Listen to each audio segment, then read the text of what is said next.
Yo, welcome back everybody to a brand new video here on the second channel. Today I'm going to be doing my tier list video here for the Baltimore Regional Championships, talking about the best decks for Baltimore Regionals next weekend. Yeah, Baltimore is next weekend. It is coming up very soon, and it's still going to be in the Worlds format. It's not going to be in the Stellar Crown format, even though Stellar Crown literally releases that weekend. It's not going to be legal for the tournament. It's still going to be in the Worlds format, but since Worlds, of course, the format has shaken up quite a bit. We are in a bit of a different meta now heading in to the Baltimore Regional Championship, so I think it's still a good time to talk about the meta, what decks are going to do good, and kind of where each deck stands right now within the format heading into Baltimore next weekend. Of course, I'll leave a link to the tier list I am using here down in the description below if you want to go try it for yourself. Let me know what you think of my opinion on the tier list and all that good stuff. And make sure to subscribe down below to the second channel here if you haven't already. We are on the road to 17K subs. And if you go and turn to the video, leave a like and all that good stuff. I stuck to the formula like last tier list video from Worlds, S, A, B, C, D tier,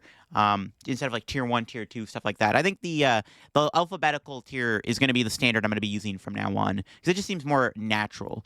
But yeah, let's get into it. Starting off, we got Charizard. Now, I do think Zard is in a very interesting spot right now. I'm going to put it in A tier. I do think Zard, honestly, post-Worlds, like, maybe for, like, the first weekend after Worlds, Charizard would have been, like, a B-tier deck. And honestly, like, low-key still could be a B-tier deck. Like, Charizard has had a big jump in play recently. I think that's mainly because of the way the meta has kind of shifted since Worlds. Like, going into Worlds, Charizard felt like a bit of a bad play. Not a bad play, but it felt weak due to Regidrago. Regidrago was by far and away the most popular and the very best deck for the World Championships. It very well could have won Worlds. And Charizard definitely deserved to flop. I mean, the deck did flop. I mean, yeah, okay, Tord got 10th place, but Tord's build was like playing Rabsca, TM Evo, Pidgeotto. Like, Tord's build was very, like, jank. Like, he had a lot of Tord-esque stuff in the deck. Only Tord could have played a deck like that and almost got top 8 with it. Where all the other Zard decks were, like, kind of below top 32, top 64 range. A lot of them were, like, a lot lower in the rankings, and they were all on the Dusknoir train that everybody was expecting Charizard to see play with. But it turns out maybe the best way to play it was with Rabsca for maybe that specific tournament. And I do think post-Worlds, Charizard does get a lot stronger. Regidrago is still good, but it definitely has more ops now with the meta kind of revolving around fast decks like Moon, Miraidon, Raging Bolt. All these big go-fast decks are getting more popular now, and this is starting to make Regidrago a lot less secure within the meta. These are good matchups for Charizard. Like, Charizard should be good into most of these decks. I mean, you could argue the Raging Bolt matchup is a bit closer, and even Moon can be a bit closer, but ultimately, you know, on paper, Charizard is supposed to be the big, aggressive, big, basic turbo decks that beat Moon. So it's kind of like a triangle meta right now. And that's why Charizard, I think, is now in A tier. Good chance Charizard becomes arguably the second most popular deck at Baltimore. I don't think it's going to be the most played deck. I'll talk about that a little bit later. But I do think Charizard will see a lot of play regardless. I think a lot of players are going to be playing it. I do think Charizard still has weaknesses. It's still Charizard at the end of the day. You are still a little clunky right now. A lot of the Zard lists have also reverted back to the Dusknoir. I don't think Tord's Rabsca build is going to be good this weekend or next weekend in Baltimore. I don't foresee a lot of people playing Rabsca Zard at Baltimore, unless Tord goes and plays it. But I don't really think Zard is going to play Rabsca. I think a lot of the Zard players are just going to be on, like, the Dusknoir engine stuff. Though I do think elements of Tord's deck with the Thornton, Radzar, DT, that's becoming a lot more common now. And I think that's going to carry over from Tord's deck over the Rabsca. Because I do think Drago does get a little bit weaker going into this tournament. But Charizard is an A-tier deck. I think that it has deserved its place as one of the top dogs right now.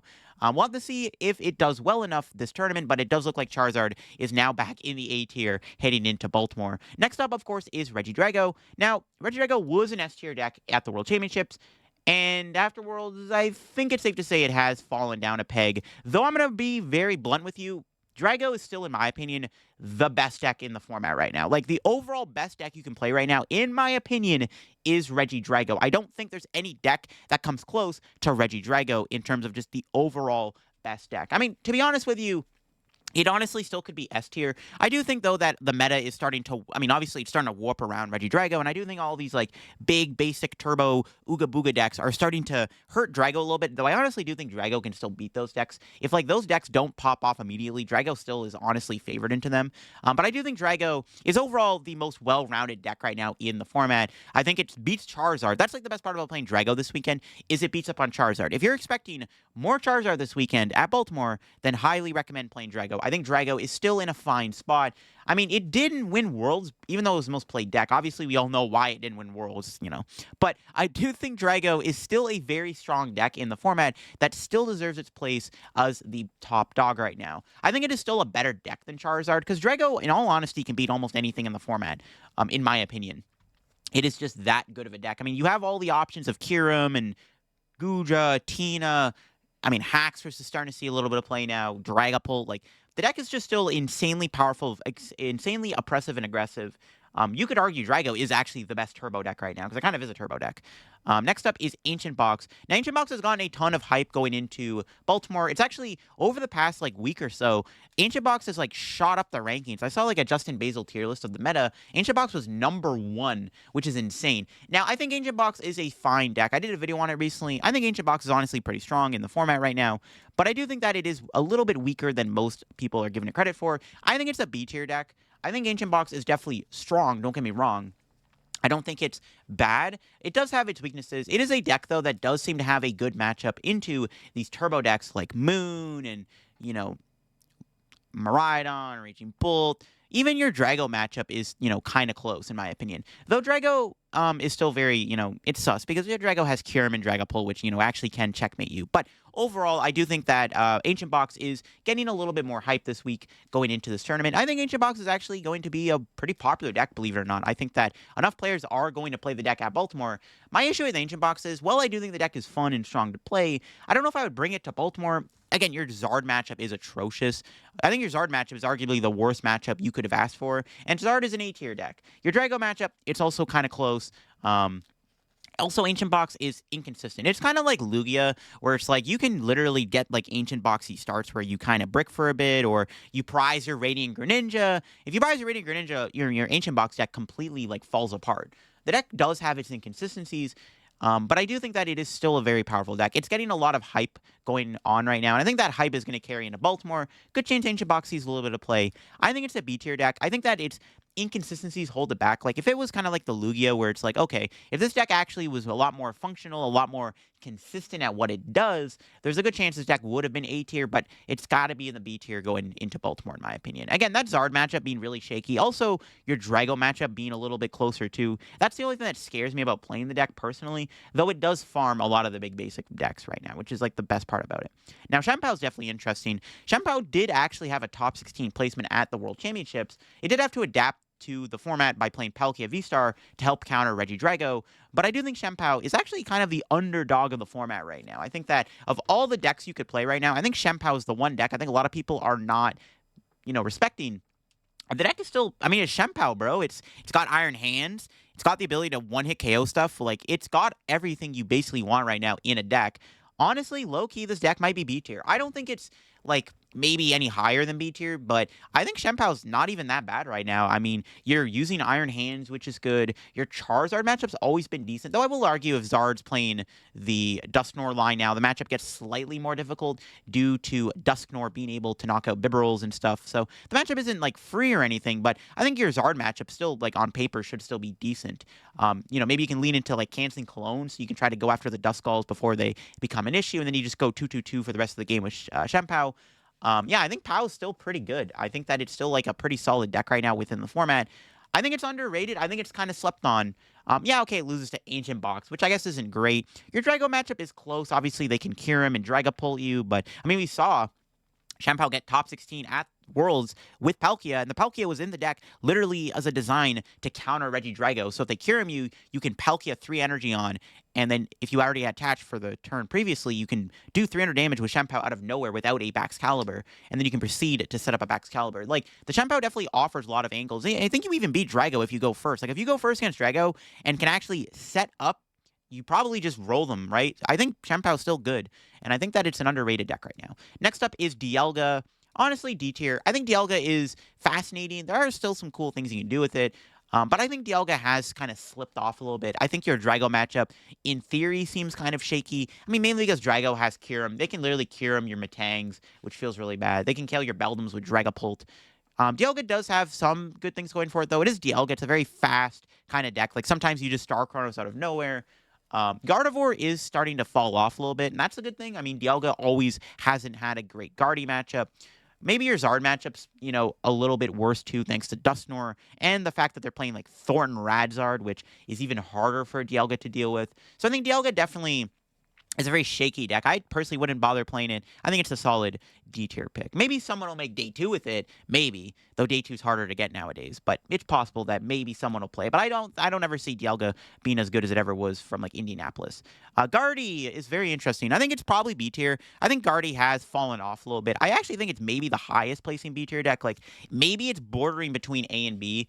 But I do think Guardy is just not as good right now. Its Drago matchup scary. Your Zard matchup, well, you can beat it thanks to like double Devo, which I think a lot of the Guardy lists have been running nowadays. I think your Zard matchup is still kind of close.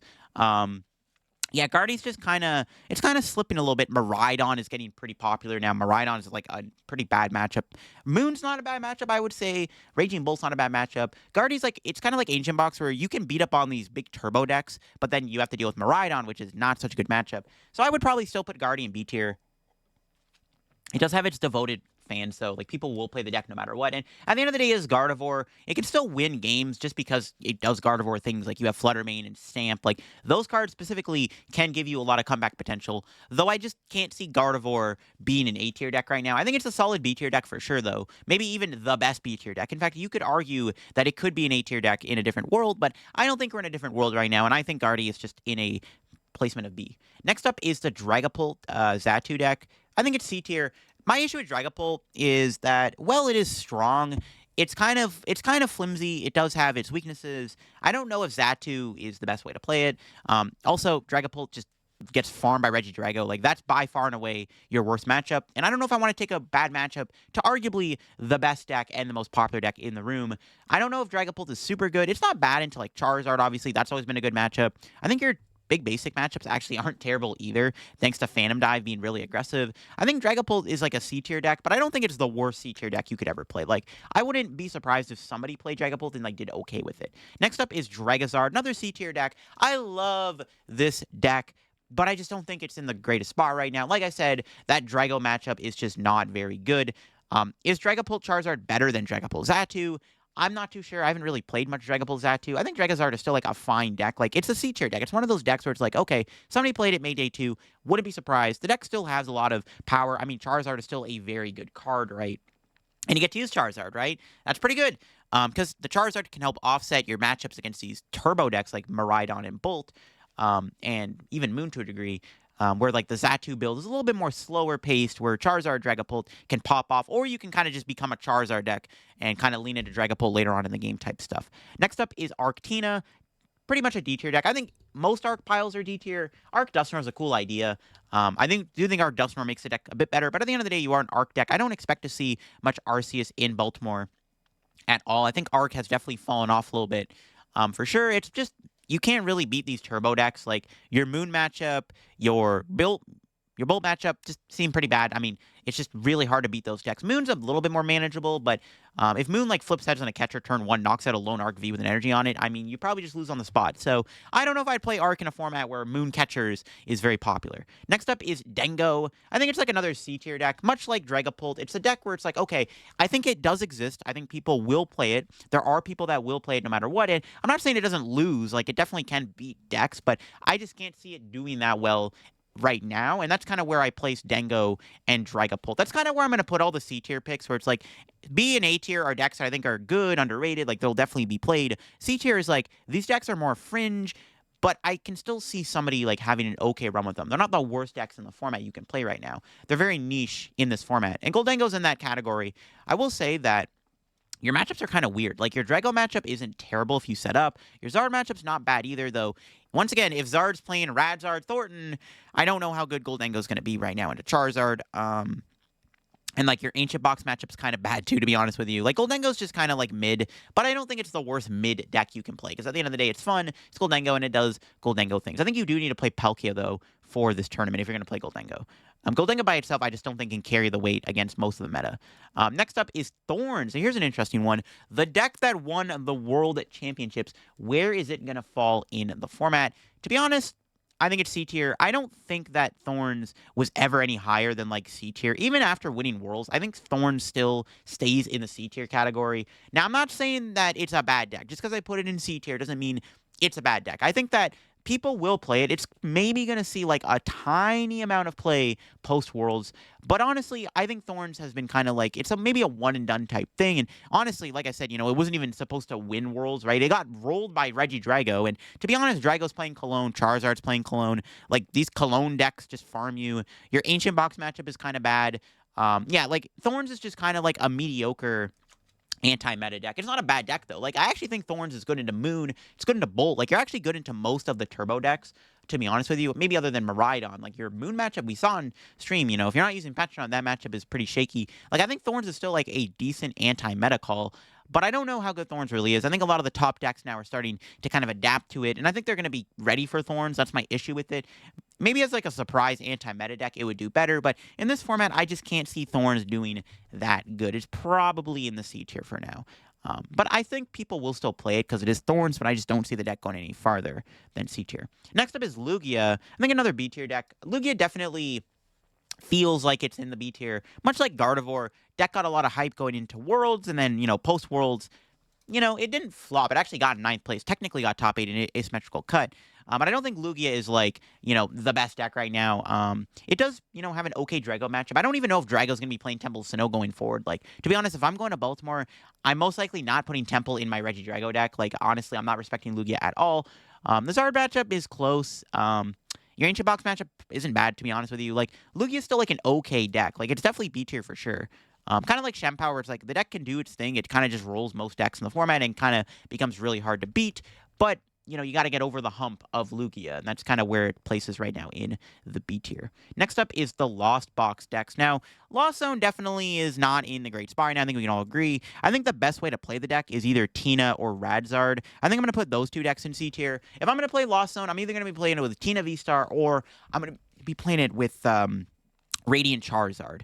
I don't think Turbo is in a great spot right now. Turbo is a bit weaker ironically, I have to put this in D tier. I think Turbo is weaker into Regidrago, and I think Dragapult is just like a pile. Like, that's easily a D tier deck. That's the worst way to play Dragapult. But overall, like, I think Turbo definitely has fallen off quite a bit recently. Now, you can make the argument, Turbo actually can beat Charizard, and that is a fair case. Like, Turbo Lost Box can beat Charizard. Charizard does not really play Jirachi. Like, they're not respecting Sableye. That's one thing I will say about playing Lost Box. Lost Box does have the advantage of nobody expecting it at all. Like, if I'm playing 9 rounds of a tournament, I'm not expecting to hit a single Lost Zone deck. That gives you a big advantage. The problem is Lost Zone is going to really struggle into Regidrago. Even the Tina build of Lost Box, in my opinion, is still going to struggle into Drago because at the end of the day, you're playing Colress's Experiment, and that's just not good for your deck. Your Drago matchup becomes really difficult. Yes, you can play double Manaphy, but I don't even think double Manaphy is that good. You clog your bench up, and, like, I don't know. It just feels like Lost Zone is just not a great play right now. If Drago is the most popular and most played deck in Baltimore, I don't think I'd be touching a Lost Zone deck with a 10-foot pull. But I think Lost Zone, there might be a few Warriors who play it. I mean, if I'm going to be honest, I just think they're all either, like, low C tier and then just flat out D tier. Because I just think Lost Box really struggles right now. Though, ironically, it can beat everything that isn't Regidrago. Though, maybe, like, okay, here's the thing. Like, Ancient Box is not a good matchup for Lost Box. Shempower's 50-50. If you're playing Sablezard, I think it's even worse now because that's just not a good matchup for Lost Box. Lugia's been like a 50-50. Lugia's actually even worse now if you're not playing the lightning stuff. Like, Turbo Lost Box can beat Lugia, it can beat Pow, it can beat Guardy, it can beat Zard, but then, like, your Drago matchup becomes worse, and that's my issue. So Lost Box is, like, just not it right now. I wouldn't advise playing it to Baltimore, personally. Maybe wait for Stellar Crown to come out, then maybe Lost Box might get better. But for now, I think Baltimore is just, like, I don't think there's enough, it's not worth putting time into the deck over anything else, just because, like, your Drago matchup is just really bad, Next up is Miraidon. Miraidon's a B tier deck by far. I mean, it's one of the better turbo decks. It has Iron Hands, which is, like, the best part about it. I think Miraidon would be, like, a very mid deck if it didn't have Hands, and Hands makes the deck pretty good. You are, Casino, you're, rouletting Generator, but I think Miraidon's honestly still a pretty solid deck right now within the format, and it's very good. I mean, post-Worlds hype is real. I think that hype does carry over to some people playing it in Baltimore. Miraidon has a good chance of being top 5 most played deck in Baltimore, in my opinion. I'm going to put it in B tier for sure. Next up is the Ogerpon Dusknoir pile decks, probably D tier. Yeah, not really a deck right now, to be honest with you. Control. Honestly, I mean, I'm going to put in C tier for now. I'm not a big control expert. I don't know what all the control players are using right now. I don't know if they're playing the Charizard EX, if they're playing the Luxray EX. I don't know what they're playing. I think control is like in a C tier position. It does seem kind of shaky right now within the format. The Turbo Dex matchup seems kind of bad, like Moon, Miraidon, Drago's not great. I will say, though, control doesn't seem bad against Charizard. You know, if Charizard is going to be popular, you know, control does get a little bit better. I don't know. Control just kind of feels like the format is just kind of too hostile for it to actually be good. So I don't know. It's probably C tier. I mean, I'm sure somebody who's really good at the deck could actually build a legit deck that can counter most decks. But I think the average player who wants to play control, who doesn't really put much time into the deck, isn't just randomly going to build the optimal control 64, a format where aggressive aggro decks are popular. You know what I mean? Like, you'd have to be like Ola Blitzel or Sander, who can cook up like the most broken control deck, but I just don't know if that's going to happen right now. I just think control just doesn't feel like it's in the greatest of spots right now. You know, like if you're iCat or P or your Sander, maybe, but like I don't even think they're going to Baltimore. So like there you go. Next up is Raging Bolt. Solid B tier deck for sure. Bolt's like pretty good, just big aggressive turbo deck, go kaboom. It's pretty good into Drago. Your Zard matchup, honestly, like to be fair, isn't terrible. Like one thing I like about Raging Bolt compared to Miraidon and Moon is that you don't lose on the spot to Charizard if you take a one prizer out. Like usually that's why Charizard is so dang good against turbo decks, is like you have to go 2-2-2 in order to win the matchup, or you have to like have some kind of formula to get around like counter catcher, which is really hard to do when they have Dusknoir and Dusclops. Raging Bolt doesn't mind it though. I mean, 240 HP is just absurd. You're forcing the counter catcher out of them. You have Ogerpon in the deck. You know, I've seen Raging Bolt play Judge now. Like, I think Raging Bolt is a great B tier deck. It's great into Drago. Like, honestly, if I'm playing a turbo deck, Bolt might be the best of the best, to be honest with you. Because I actually think Bolt also beats Moon and Miraidon. Yeah, that's my opinion. Snorlax. Low-key B tier, I don't know. I'm not like, I don't play a lot of the deck, obviously, but like, on looking at it, I mean, it doesn't seem terrible. I think people are not respecting it right now. Well, okay, one of the things that holds Snorlax back is obviously freaking Petra Run, right? Petra Run is awful for the deck. Ancient Box and Turbo Moon most likely are going to be playing Petra Run this weekend. Though, to be honest, I don't think Ancient Box is going to play Petra Run because, like, if no one's going to respect Snorlax. Like, going into this tournament, I'm not respecting Snorlax at all. Like, I'm going to maybe have ways to beat it. Like, if I'm playing Drago, like, I already have Cologne in the deck and stuff. Like, okay, I already just naturally play that. But I'm not respecting Snorlax. I'm not going to be putting, like, double Turbo Yell's Cheer in a deck. Or I'm not going to be playing, like, 2 copies of Cologne or something diabolical. Like, I'm just not respecting it. And I think that's a good thing. Now, Snorlax is, obviously, we know it's not bad in Zard. Drago matchup can be very close, too, in my opinion. If your Lugia matchup is getting a little bit less popular, that's a good thing. Obviously, your Lugia matchup's never been that good. If Lugia's slipping a little bit, that's not bad. I don't know, like, Snorlax isn't terrible. Like, some of the big turbo decks, other than Moon, obviously, like, Moon is, like, just an abysmal matchup, but the other big turbo decks, like, sometimes aren't even that bad. Like, I think your Bolt matchup is very manageable. Ancient Box, you know, if they're playing Petch, you know, it's bad. If they're not playing Petch, you can beat them. Guardy, you know, it's not terrible either. I don't know, like, Snorlax seems like it's an okay deck. Kind of between B and C tier.